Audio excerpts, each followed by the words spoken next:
जाते होंगे। कौन कौन उठता है 5 बजे? आप तो सभी समझदार हैं, आप तो उठेंगे 5 बजे 4 बजे, लेकिन बालकों के जो बालक बैठे हैं, कौन कौन उठता है 4-5 बजे?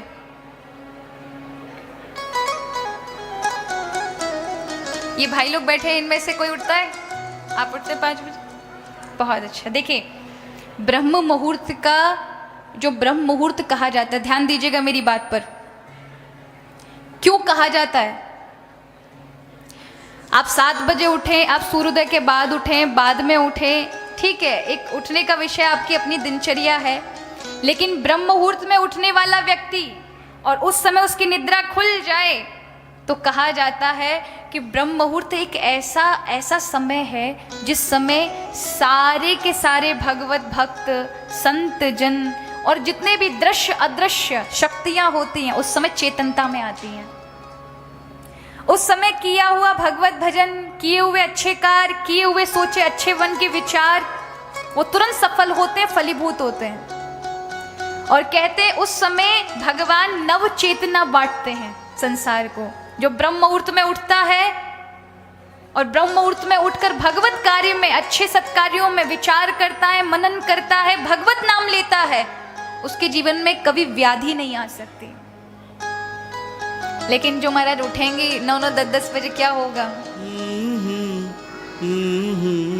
सूर्य भगवान जो प्रकाश के देवता है ना, वो नव चेतना देने के लिए प्रथम वेला में उपस्थित होते हैं और हम खाट पर पड़े रहते हैं, बेड पर चद्दर टांग करके। तो ठाकुर जी भी कहते हैं, वाह भैया, सोते रहो तुम, और फिर दिन के 12 बजे उठेंगे तो क्या होगा? वो जो चेतनता थी, वो चेतनता ऊर्जा आपको मिल नहीं पाएगी। ठीक है, आप कार्य करेंगे, हो सकता है बहुत सारे अच्छे अच्छे कार्य कर लें, लेकिन आपको एक उमंग नहीं होगी, एक उछाव नहीं होगा जीवन में। इसलिए ब्रह्म मुहूर्त कोई साधारण नहीं है, इसी में संत ऋषि जागते हैं, इसी में ही भगवत भक्त जागते हैं, इसी में ही अच्छे दान पुण्य सत्कर्म किए जाते हैं।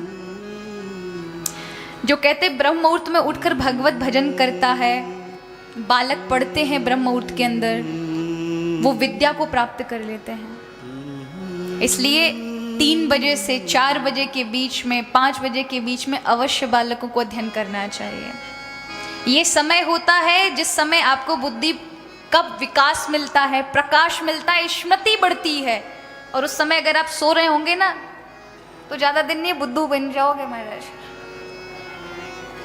यही समय है कि इस समय अगर आप पढ़ेंगे, अध्ययन करेंगे, भगवत भजन करेंगे, तो जो आप अपने मन में किसी भी प्रकार का भाव बना कर रखें, वो तुरंत उसमें सफल हो जाएंगे। इस दुनिया में कोई भी कार्य असफल नहीं हो सकता, लेकिन आपका किया हुआ नियम, याद रखिए भगवान को नियम बड़ा प्रिय है। कभी कभी क्या होता है, पूर्व में हम जब बालक थे तो नियम नहीं थे हमारे, अब हमारे नियम हो गए तो अब बहुत सारी चीजें देखनी पड़ती हैं।